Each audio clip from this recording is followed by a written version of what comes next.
Parmi les nombreux héros de la mythologie grecque, ceux dont l'histoire a été contée par Homère sont parmi les plus célèbres. Ulysse, Achille, Hector, Patrocle, Ajax. Mais certains ne sont pas suffisamment ou sont mal représentés. Aujourd'hui, nous allons voir l'histoire de Ajax, le fils de Télamon. Mais d'abord, pourquoi cet héros doit-il être appelé par la périphrase « fils de Télamon » ? Il y a deux raisons. La première, c'est qu'il existe un autre Ajax dans l'Iliade, Ajax, fils d'Oilé, Aias Oileos. La seconde étant que ça permet de combler des manques d'inspiration, car tous les vers dictés par Homère étaient des hexamètres dactyliques, un équivalent d'alexandrin composé de 6 dactyles. Et l'épithète homérique Aias Télamonios, Ajax, fils de Télamon, est composé d'un nombre de dactyles précis, ce qui permet de la mettre n'importe où si jamais Homère a un manque d'inspiration ou ne se rappelle plus d'une certaine phrase. Dans l'Iliade, Ajax est décrit comme étant un guerrier aquéen, noble et grand, qui dépasse les autres de la tête et de ses nobles épaules. Il est seulement dépassé par Achille en force et en bravoure. Il combat de ce fait avec les forces grecques, aquéen étant le nom donné à celle-ci lors de la guerre de Troie. Au combat, il n'est blessé dans aucune bataille décrite dans l'Iliade. Je cite : « La lance n'entame pas la peau délicate, quoiqu'elle le frappe en plein élan.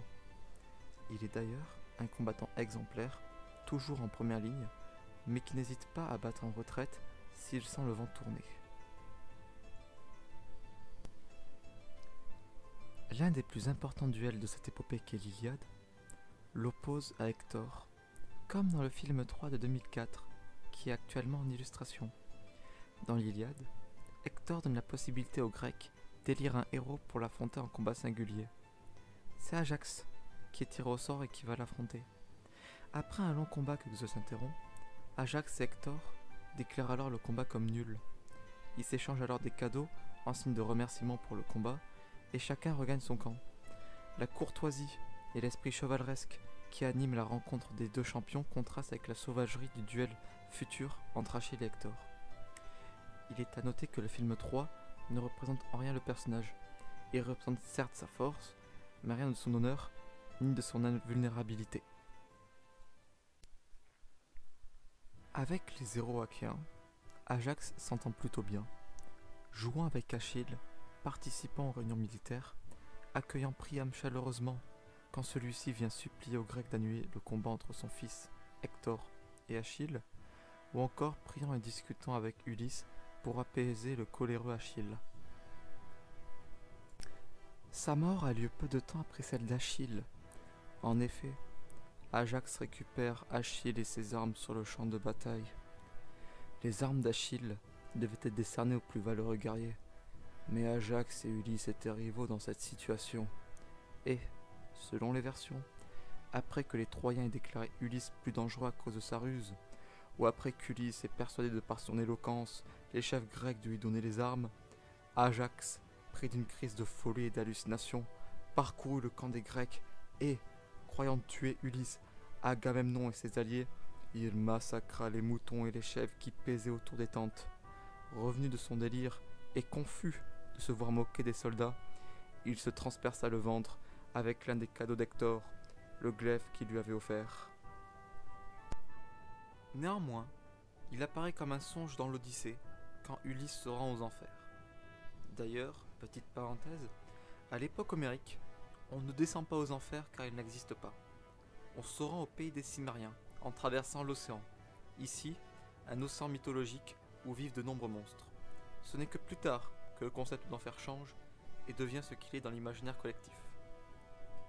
Donc Ulysse le croise au pays des Cimmériens, lui demande s'il lui en veut encore pour le jugement des armes, et Ajax, pris encore par la colère, ne lui répond pas. Je vais citer l'Odyssée pour illustrer car c'est un passage assez court. D'autres ombres s'arrêtent tristes devant moi, et chacune d'elles me raconte ses douleurs. L'âme seule d'Ajax, fils de Télamon, se tient à l'écart. Ajax est encore irrité de la victoire que je remportai sur lui quand, près de nos navires, je lui disputai les armes d'Achille, que Thétis, Sa vénérable mère destina comme prix à celui qui en serait jugé digne par les fils des Troyens et par Minerve Pallas. Plus haut Dieu que je ne l'eusse point vaincu dans cette lutte. C'est à cause de ses armes que la terre renferme un si noble héros. Cet Ajax, qui par sa taille et ses exploits, était le premier des Danaéens, après l'irréprochable fils de Pélée. J'adresse donc à ce guerrier ces douces et flatteuses paroles.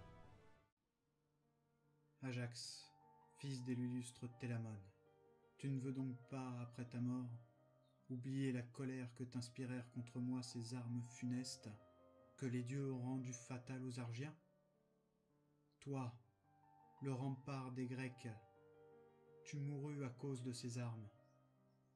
Nous te regrettâmes comme Achille, fils de Pelée, et cependant il n'y eut que Jupiter qui fut l'auteur de tous ces maux. Ce dieu, rempli de haine contre la belliqueuse armée des Danaans, fit peser sur toi la triste destinée. Approche-toi donc, Ajax, pour écouter mes paroles. Dompte enfin ta colère et ton cœur orgueilleux. Ajax, au lieu de répondre à mes paroles, s'enfuit dans les rêves avec la foule des ombres. Cependant, malgré sa colère, il m'aurait parlé ou, moi, je me serais approché de lui, mais alors tout mon désir était de voir les autres âmes des morts. Néanmoins, Platon réutilise aussi Ajax dans le livre 10 de la République pour le mythe d'Air. Je cite sans développer car il ne cite que le choix de réincarnation de celui-ci. Et il racontait que l'âme qui avait tiré au sort le 20e rang choisit la vie d'un lion. C'était celle d'Ajax, fils de Télamon, qui fuyait d'avoir un être homme, se souvenant du jugement des armes. Ceci n'est qu'un vite récapitulatif d'Ajax. Il existe d'autres poèmes où il apparaît, ou encore des érudits qui répondent à des questions fondamentales comme « Pourquoi est-il le 20e à passer dans les mythes d'Air ?» Mais ce n'est que superflu. En tout cas, merci d'avoir visionné la vidéo jusqu'au bout. D'autres vidéos sur le sujet seront bientôt postées, donc n'hésitez pas à commenter, voire à vous abonner ou rejoindre le Discord si vous appréciez les jeux de stratégie ou juste pour discuter.